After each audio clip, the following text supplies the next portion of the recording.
What's up, y'all? Look, it's Mike. Everybody want to know what really.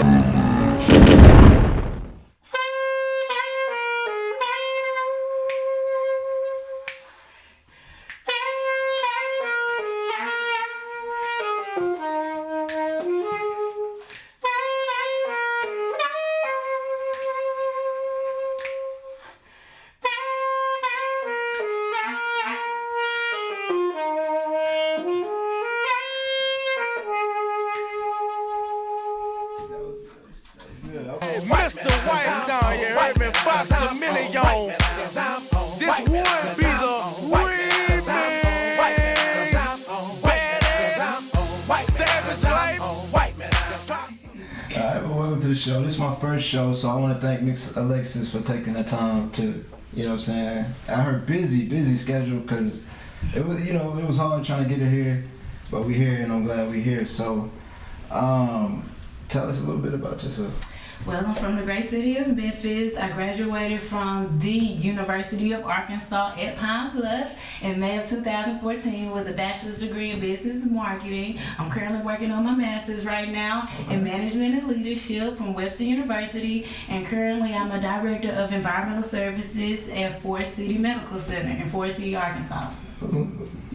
Well, for those who don't know what a director of a hospital does, can you let us know what you do? So what I do, I'm over environmental services for the hospital. So that's basically anything including housekeeping, maintenance, dietary. I kind of oversee it all. Are you saying like if it's a nasty, you know what I'm saying, like hospital, we need to contact the director, right? Yes. If you have a problem with something, if you don't have any paper towels, or you got spills in the floor, or something got caught on the back of your shoe, or whatever the case, we take care of that. Okay. Well, I got the chance of getting to know Miss Alexis. It's been about a week. I got to, you know what I'm saying, really see who she is, and I can honestly tell y'all she is definitely real for sure. One of the realest things that she showed me was this painting right here by your cousin. Yes, right?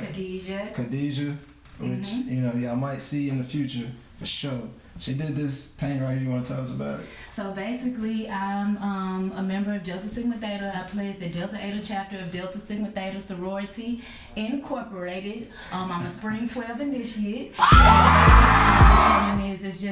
It's like a depiction of me. So the elephant is on one side, and for those of you who are familiar with Delta Sigma Theta, you all know about the elephant. So I got the elephant going on one side, and then I have the curly big hair going on the other side. So basically, it's just a depiction of me, and it's probably one of my most favorite pieces in the house. So right.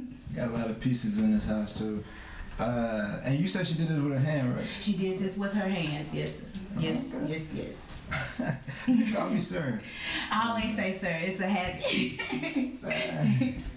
All right, but so tell us how long, like, what made you pledge, you know, Delta over, you know, the other powerhouse, aka? Well, first and foremost, the reason why I want to pledge Delta Sigma Theta is because I am a diva. Alright?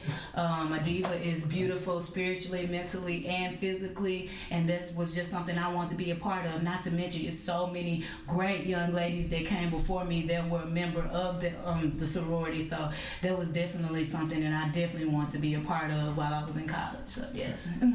Do you feel like what positive, you know what I'm saying, what have you got from Delta? Like, what have they done for you? One of the things that Delta has taught me, just even before Delta, I was a member of Delta Gyms, as well as I participated in Miss Jabberwock here in Memphis, and that's basically for any girl who basically wants to be in pageants and just kind of present their best self. So the Miss Jabberwock pageant that Memphis alumni does in Memphis is basically just something that kind of taught me leadership. So that was one of the things that Delta taught me, was leadership. The next thing it definitely taught me was integrity. You want to be a woman of integrity, and basically what that means is what you're doing when nobody else is watching you or seeing you on a day-to-day basis. What you doing when nobody watching you? Being Alexis. All right, well, you know, you said you went to Pine Bluff, right? HBCU? Yes, big HBCU advocate. Big HBCU.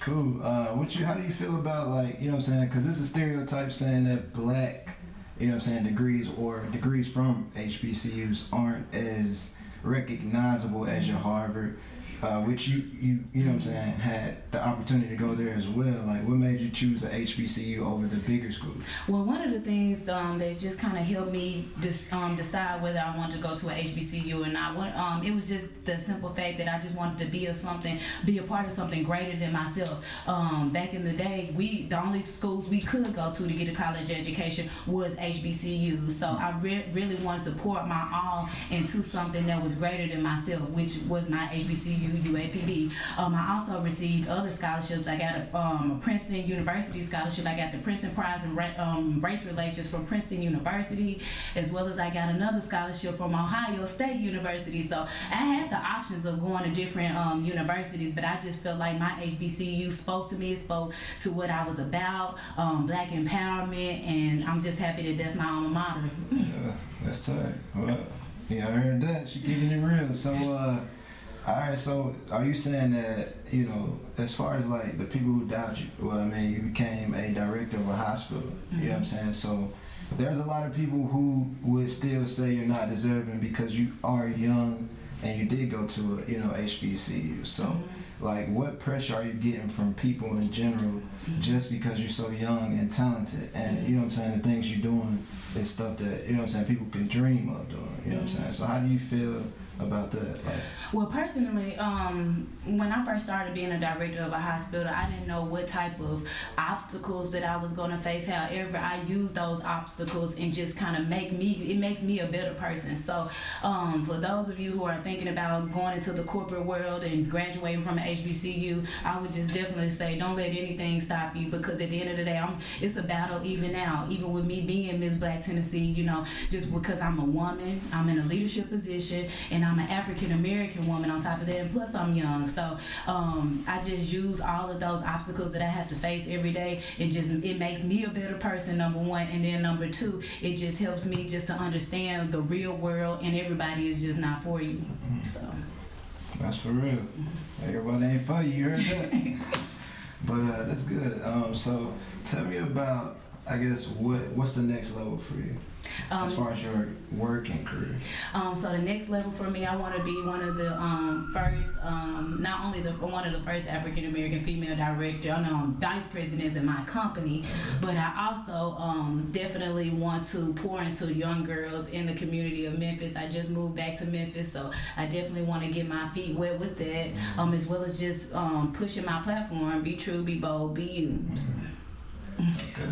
We like that.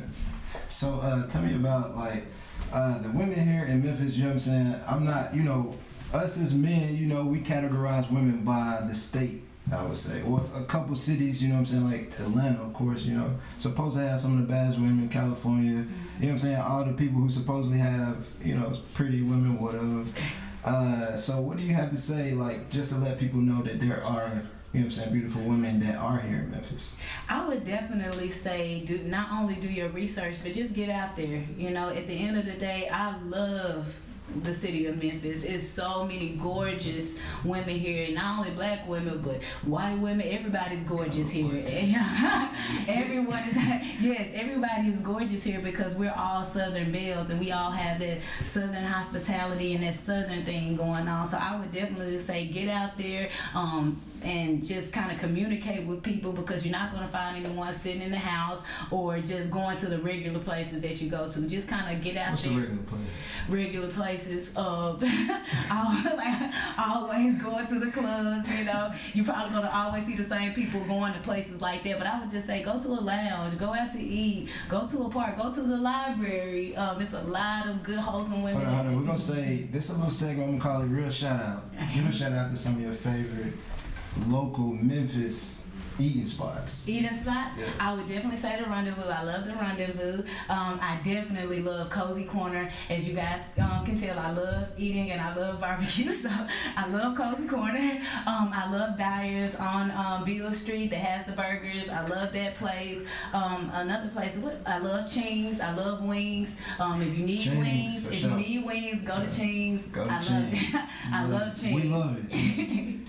Alright, cool. So, what about local, little spots to hang out at, little lounges? You did mention lounges, right? Mm-hmm. Alright, you got some local lounges that, people who on the outside looking in maybe want to check out? Mm-hmm. So I love the Weekend. It's right here, right downtown where I live. I can actually walk to the Weekend, so that's a what nice kind of vibe lounge. is it?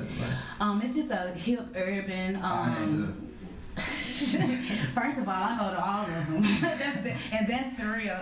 But I honestly and truly love the Weekend because I can just walk right down the street to it. I also love Sage. A lot of my fellow classmates that graduated from UAPB actually own Sage, so I always have to promote them. What? Yes, we making moves. But yes, a lot of UAPB alumnus actually own Sage, so I love that place. Okay. That's good.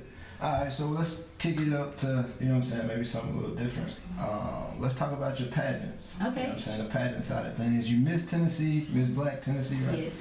Okay, congratulations. Thank you. So just tell us, the preparation for that, what is that like? You know what I'm saying? Well, pageants, for those of you who don't know about pageants is like a sport. It's like how you do anything else. If you're training for something, if you want to win, you definitely have to put the work in. So one of the things that I do when I'm getting ready for training for a pageant, I always pray, because at the end of the day, you're going to go against young individuals who are bringing all kind of things to the table, and it's best for you to understand that you're different, you're you, and God made you for who you are. So that's the mentality that I have to get in every time it's time for me to compete in a pageant or anything that I'm about to do that's about to help me cross the finish line. Mm-hmm. So I always do that. The next thing that I always do, I always get my body together, because at the end of the day, get your body together? I try to stay off of the carbs as much as I can. Me being a Southern Belle, I What's love the to carbs? eat the carbs. I like bread. I love cake. My favorite dessert is zebra cakes.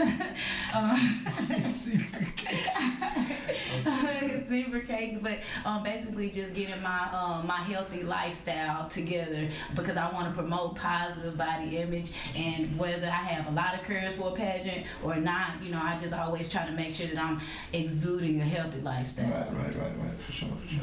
So, as far as, because mental health is a big thing, you do agree, right? Yes. Yeah. So, mentally, a lot of people that's going through stuff and things like that. Can you kind of tell us, how do you prepare yourself mentally for it? So basically what I do, I always recite my platform to myself. And basically what my platform is be true, be bold, be you, which is whatever you go through in life or whatever situations come your way, as long as you stay true to who you are, it doesn't matter what anyone says about you, thinks about you, or perceives you to be. And although I promote this platform to other young ladies or people just getting into the workforce, I also use it for myself, because at the end of the day, when you're going up against anybody, it doesn't matter if it's for a job, if it's for a pageant, or whatever the case may be, you always have to remain true to yourself and know that you bring something different to the table. So that's definitely something that I live my life by. Okay. That's good. So I guess what we want to know is if you're a young Black girl, probably in the mound, you know what I'm saying? Can you give them some type of maybe inspiration of, something they can take with them that can maybe put them on the same platform that you on when they're your age, you know what I'm saying? I would definitely say be yourself. Be yourself, because at the end of the day, people can see when you're not being authentic and when you're trying to hide something. Not really, but sometimes. Most times you can. Like me, for instance, I like to judge, the person from the inside, not the outside. So Not true. I mean, hold on. A lot of people really say that, but how true is that? Okay, well, as far as I'm concerned, I like to practice what I preach. So I definitely try to judge people from their inner self, not so much as the physical. So that would be that, and definitely just put your best foot forward. Work hard and understand that anything that you want to do in life is going to be a process. Yeah. So don't be afraid of the process, because it's going to happen and it's going to teach you something. And you're going to be stronger and you're going to be ready to conquer anything once you get over the finish line. So back to this inside out stuff that y'all women like to say. You'll date a 5 foot, car washer that's, 160 pounds. You'll date him. You'll date this man and still love him. You know what I'm saying? Well, with me, at the end of the day, I don't really judge a book by its cover. A lot of girls have that individual list that we like to check off when we're dating someone. For sure. All right? For sure. And there's nothing wrong with that, because at the end of the day, that just means you know your worth and you know what you're willing to put yourself out there with, and you don't. So first, you have to be real with yourself. Some people, right? hold on, stop right there. What it is that you want, is nothing wrong with that. But also, you have to understand that you have to be realistic about what you want at the same time. So, for instance, with me, at one point in time, I only like to talk to tall people. But at the end of the day, you meet people from all different walks of life, and there's nothing wrong with dating somebody a little shorter than you. What's you know a little shorter? A little shorter, probably. Is that like knee, like maybe shoulder? right here, like right here. Like where? Like What we talking about? Like we're talking about right here. Is that short? That is short, but I'm saying like you have to broaden your horizons, right? Broaden your horizons, and that's one of the things I've learned now that I'm an adult. You don't have to just judge somebody. Oh, but he has to be this and he has to be that, because at the end of the day, you kind of limiting yourself. Yeah. You know what I mean? And you never want to do that. So that's just one of the things that I had to say. Okay, Alexis, All right, well, you're speaking some good, real facts about us guys. Tell us about most women. Like, realistically, what is the ideal woman that, every man wants? Like, what do women feel like men want in a woman? Personally, I feel like men want a partner, someone they can go through the fire with, and somebody that's going to always be there, because at the end of the day, when you're going through stuff, you're going to want to know whoever you're with is going to be there for you through the long haul. So I would definitely say loyalty. I would also definitely say honesty, even though the honesty might hurt, because at the end of the day, keeping it real and putting things on the forefront before it even happens, I think that's what saves the confusion, and it just creates better communication between the two individuals. Sure. So I would definitely say honesty and loyalty. Okay, you got another one? Can we get 3? Okay, I'm gonna give you another one. I would definitely say someone who has a great personality. Okay. I think personality goes a long way. Personality, like, you like street, what kind of people you like? You like you like the orange man? Or First of all, no. First of all, this is the thing. When it comes to dating, you always just, like I said, you never want to limit yourself, broaden your horizons, but understand what it is that you want to put up with and something that you just don't want to put up with. You know what I mean? At the end of the day, if I know somebody is trying and they're going to the next level, a woman can see that potential, and it's just up to the woman if they want to exude their energy in that, or if they want to say, oh well, they put you in the friend zone. I mean, that's real. They're going to put you in the friend zone, but it's just important for a woman to actually decipher what it is that they want, especially now that we're becoming older adults. Like, we're not kids anymore, Sure. So what's a good marrying age then? A good marrying age, honestly and truly, I don't feel like there is an age. I just think it should be with someone that that understands what they're looking for, what it is that they want. I don't think that we should put an age on being married or anything like that, only because I just feel like when it comes to people, you can't help who you fall in love with. So I would definitely say don't put an age on that.